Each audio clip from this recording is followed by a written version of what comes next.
प्यारे विद्यार्थियों, गायत्री बाल निकेतन डेगाना ऑनलाइन क्लासेज में आपका स्वागत है। कल तक हमने मौर्य काल में चंद्रगुप्त मौर्य, बिंदुसार और सम्राट अशोक के बारे में अध्ययन किया था। आज हम मौर्य प्रशासन के बारे में अध्ययन करेंगे। तो मौर्य प्रशासन का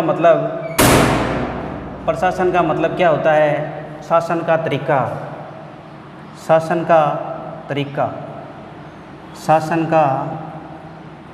तरीका। अब ये जो शासन का तरीका था मौर्य काल में कैसा था? तो प्राचीन भारत में मौर्य काल में शासन का तरीका केंद्रीकृत शासन की व्यवस्थाएं थी। केंद्रीकृत शासन व्यवस्था। अब जो ये केंद्रीकृत शासन व्यवस्था है ये क्या होती है? तो केंद्रीकृत शासन व्यवस्था का मतलब होता है कि जो संपूर्ण सत्ता होती है, संपूर्ण सत्ता, ये जो संपूर्ण सत्ता है वो एक ही केंद्र में निहित होती है। संपूर्ण सत्ता एक ही केंद्र में निहित होती है। इसे ही केंद्रीकृत शासन व्यवस्था कहते हैं। जैसे कि यहाँ पे ये मगध प्रांत था, मगध या मध्य देश।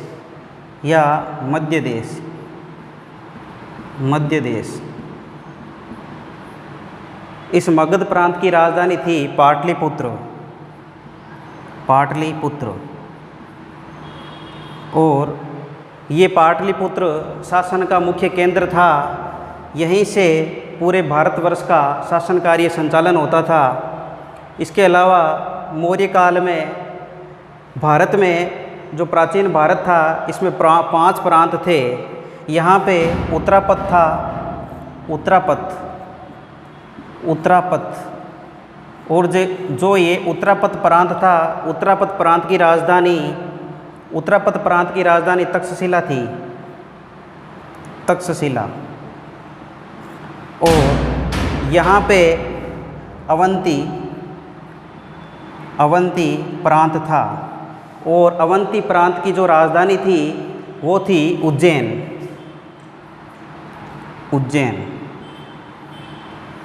और यहाँ पे ये कलिंग था। यहाँ उड़ीसा क्षेत्र में कलिंग। ये जो वर्तमान उड़ीसा है, ये जो क्षेत्र है इसको कलिंग प्रांत कहा जाता था। और इस कलिंग की राजधानी थी तोसाली।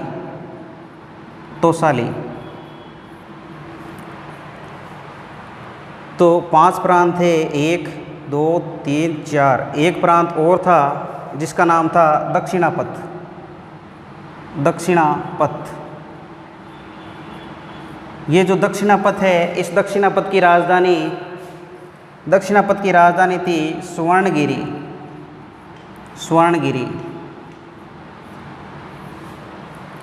ये प्राचीन भारत के प्रशासन में 5 प्रांत थे। चंद्रगुप्त मौर्य के समय 4 प्रांत थे। और जब अशोक ने कलिंग का युद्ध किया था 261 ईसा पूर्व में, उस समय कलिंग को विजय कर लिया था। तभी से ये 5 प्रांत हो गए थे। तो अशोक के समय 5 प्रांत थे और चंद्रगुप्त मौर्य के समय 4 प्रांत थे। अब यदि मौर्य साम्राज्य में प्रशासन की बात करें तो मौर्य साम्राज्य में प्रशासन में प्रांतीय व्यवस्थाएं, केंद्रीय व्यवस्थाएं थी। उनमें आचार्य चाणक्य की एक पुस्तक थी अर्थशास्त्र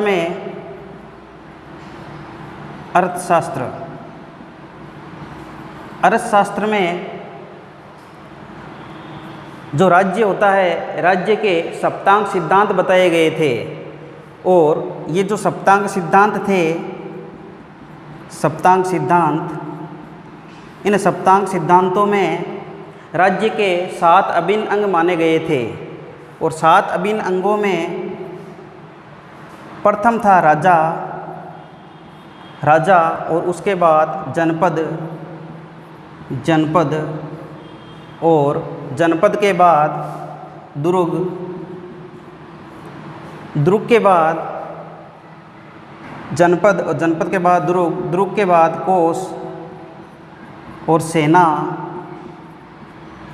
सेना देखिए, ये जो सप्तांग सिद्धांत थे इनमें अभिन्न अंग बताए गए थे राज्य के। उनमें राजा, जनपद, दुर्ग, कोस, सेना और जो मित्र है, मित्र भी अनिवार्य रूप से बताए गए थे, और अमात्य यानी मंत्री। ये सात राज्य के अभिन्न अंग बताए गए थे। अब इनके अलावा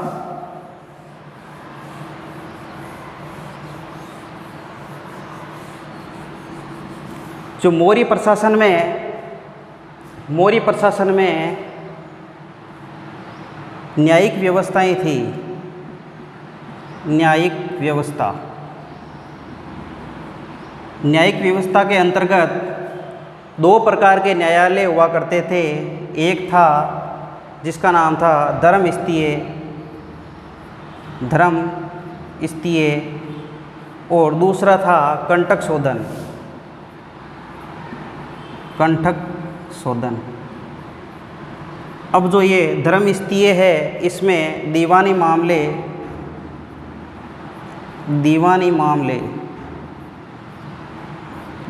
मामले आते थे। और जो कंटक शोधन था, इस कंटक शोधन में फौजदारी मामले आते थे। जो दीवानी मामले थे इनमें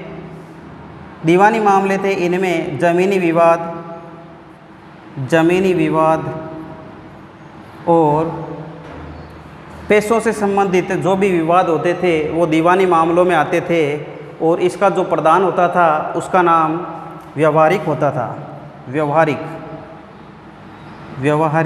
था। और जो ये फौजदारी है, फौजदारी में लड़ाई झगड़े, मारपीट इत्यादि आते थे।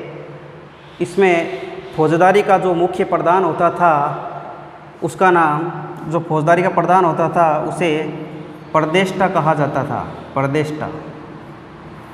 इस प्रकार मौर्य काल में जो प्रशासन में न्यायिक व्यवस्थाएं थी उसमें धर्म स्तरीय और कंटक शोधन दो प्रकार के न्यायालय हुआ करते थे। अब यदि हम मौर्य प्रशासन में जो नगरीय प्रशासन की बात करें तो नगरीय प्रशासन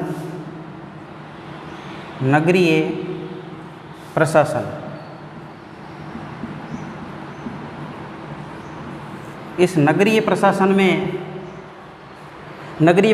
में 6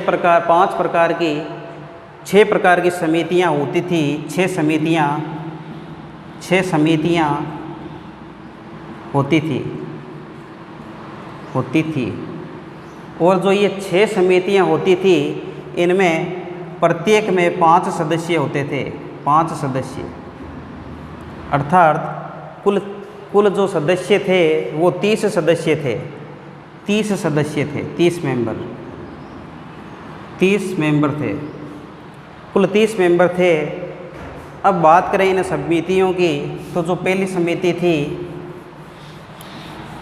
समिति थी वो समिति थी जन्म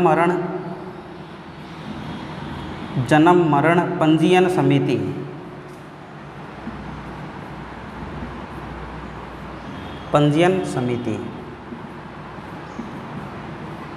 इसमें 5 मेंबर थे। इसके बाद जो दूसरी समिति थी वो थी विदेशियों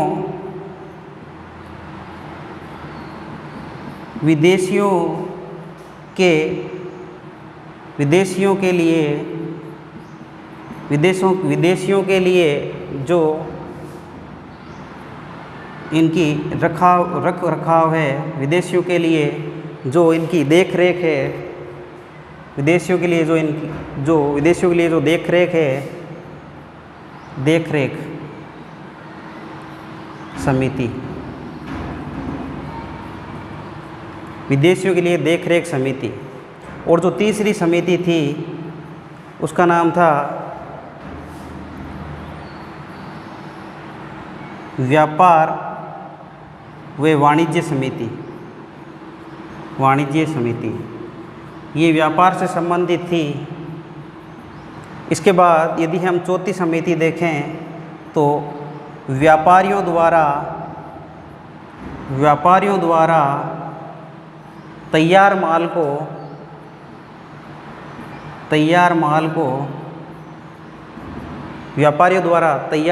को बेचने की समिति, विक्रय करने की समिति। इसके बाद जो पांचवी समिति थी वो थी बिक्री कर वसूलने की समिति।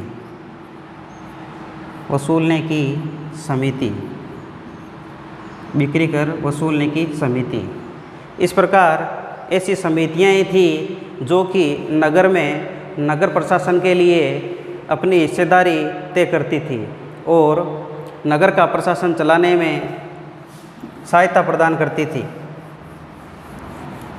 इसके बाद यदि हम देखें तो ये जो मौर्य प्रशासन है, मौर्य प्रशासन में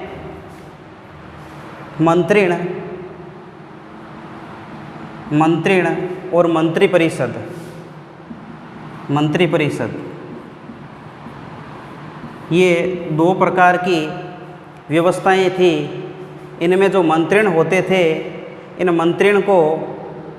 मंत्रिण में 3 से 4 सदस्य होते थे और इन 3-4 सदस्यों में जो मुख्य थे वो थे सेनापति, युवराज,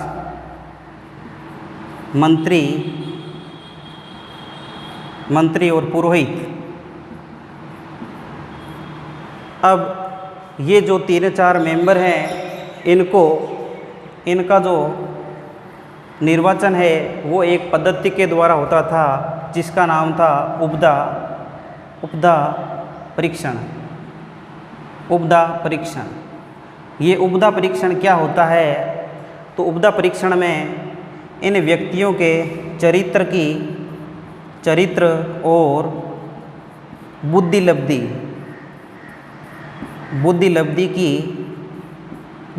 की जांच की जाती थी। तो उपदा परीक्षण के बाद ही इनकी नियुक्ति की जाती थी। और इधर यदि हम मंत्री परिषद में देखें तो मंत्री परिषद में बिंदुसार के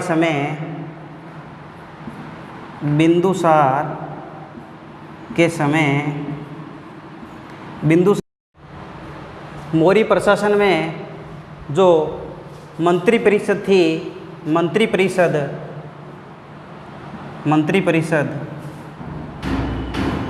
इस मंत्री परिषद में जो मुख्य भाग थे वो थे एक तो मंत्रिण। अब जो ये मंत्रिण है, इस मंत्रिण में 3 से 4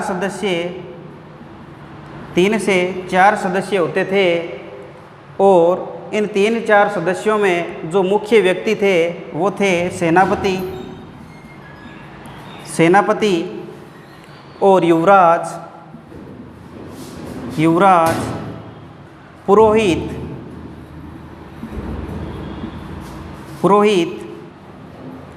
तो इस प्रकार 3 से 4 मेंबर इस मंत्रिण में होते थे और इनकी जो सैलरी थी, जो तनख्वाह थी वो थी 48,000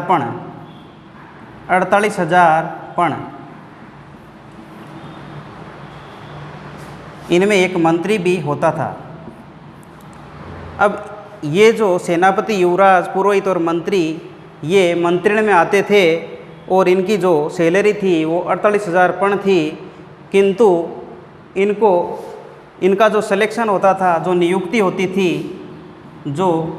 होती थी, इस नियुक्ति में एक परीक्षण होता था जिसका नाम था उपदा परीक्षण। उपदा परीक्षण, ये उपदा परीक्षण क्या होता है? तो उपदा परीक्षण के अंतर्गत इनके चरित्र की जांच होती थी, इनके चरित्र और इनकी बुद्धि लब्धि की जांच होती थी। बुद्धि लब्धि, चरित्र और बुद्धि लब्धि की जांच होने के बाद ही इनको मंत्रिण में चुना जाता था। इसके बाद ये जो मंत्री परिषद थी, इस मंत्री परिषद में जो प्राचीन भारत था उसमें बिंदुसार, चंद्रगुप्त का जो पुत्र था बिंदुसार, इस बिंदुसार के समय एक प्रधानमंत्री था जिसका नाम खल्लाटक था। खल्लाटक, इसके समय 500 मंत्री परिषद थी, 500 व्यक्तियों की मंत्री परिषद थी, जो कि उस समय भारत की सबसे बड़ी मंत्री परिषद थी। और इन जो मंत्री परिषद में जो मेंबर होते थे उनकी जो सैलरी थी वो 12,000 पण थी, 12,000 पण। इसके बाद यदि हम मौर्य प्रशासन में अध्ययन करें तो मौर्य प्रशासन की जो सैन्य व्यवस्थाएं थी, जो सैन्य प्रशासन था, सैन्य प्रशासन, इस सैन्य प्रशासन में 6 समितियां होती थी, 6 समितियां होती थी और प्रत्येक में 5 मेंबर होते थे, 5 मेंबर होते थे। इस प्रकार कुल 30 मेंबर होते थे सैन्य प्रशासन में। ये जो 6 समितियां थी, इनमें जो पहली समिति थी वो थी पैदल सैनिक।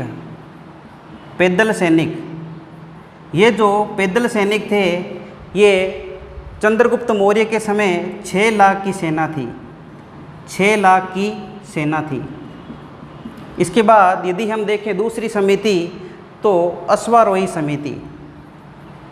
अश्वारोही समिति, ये जो अश्वारोही समिति है इसमें घोड़ों की जो संख्याएं थी वो लगभग 50,000 थी। इस प्रकार 50,000 अश्वारोही थे। चंद्रगुप्त की सेना में 50,000 अश्वारोही थे। और तीसरी जो समिति थी वो थी गजारोही समिति। गजारोही समिति, इस गजारोही समिति में 9,000 सैनिक, 9,000 हाथी थे, 9,000 हाथी। और एक नौसेना थी, नौसेना समिति, नौसेना समिति। और एक समिति और थी जिसका नाम था युद्ध संग्रहण समिति। युद्ध संग्रहण सामग्री समिति। इस प्रकार सैन्य प्रशासन में हम यदि बात करें तो इन समितियों में कुल मिला के 30 मेंबर थे और 6 समितियां थी। अब जो मौर्य प्रशासन में हम सैन्य प्रशासन की बात करें तो युद्ध होते थे। युद्ध ये 3 प्रकार के होते थे। 3 प्रकार के युद्ध कैसे होते थे? तो पहला युद्ध था वो था प्रकाश युद्ध। प्रकाश युद्ध, ये प्रकाश युद्ध प्रत्यक्ष रूप से लड़ा जाता था, प्रत्यक्ष रूप से, यानी कि आमने सामने की जो लड़ाई होती थी उसे प्रकाश युद्ध कहा जाता था। और जो दूसरा युद्ध था वो युद्ध था कूट युद्ध या कूटनीति युद्ध। कूटनीति युद्ध, ये कूटनीति युद्ध चालाकी के साथ लड़ा जाता था, चालाकी के साथ लड़ा जाता था। इसके बाद जो तीसरा युद्ध था वो था तुष्णी युद्ध। तुष्णी युद्ध, ये तुष्णी युद्ध राजा को जहर दे दिया जाता था, राजा को विष दे दिया जाता था। इस प्रकार ये 3 प्रकार के युद्ध होते थे। इसके बाद यदि हम देखें तो मौर्य प्रशासन में मौर्य प्रशासन में 18 प्रकार के विभाग होते थे, 18 विभाग। और ये जो 18 विभाग थे, इनमें जो मुख्य विभाग थे वो थे 18 विभाग थे। इन विभागों को तीर्थ कहा जाता था, तीर्थ। और तीर्थों का जो मुख्य होता था उसे महामात्र कहा जाता था, महामात्र। अब इन 18 तीर्थों में जो मुख्य हैं, उनमें मुख्य हैं वह है समाहर्ता। समाहर्ता, ये समाहर्ता भू राजस्व का काम करता था, या राजस्व विभाग से संबंधित, जो राजस्व विभाग से संबंधित जो कार्य होते थे, राजस्व विभाग से संबंधित कार्य, राजस्व विभाग से संबंधित कार्य। और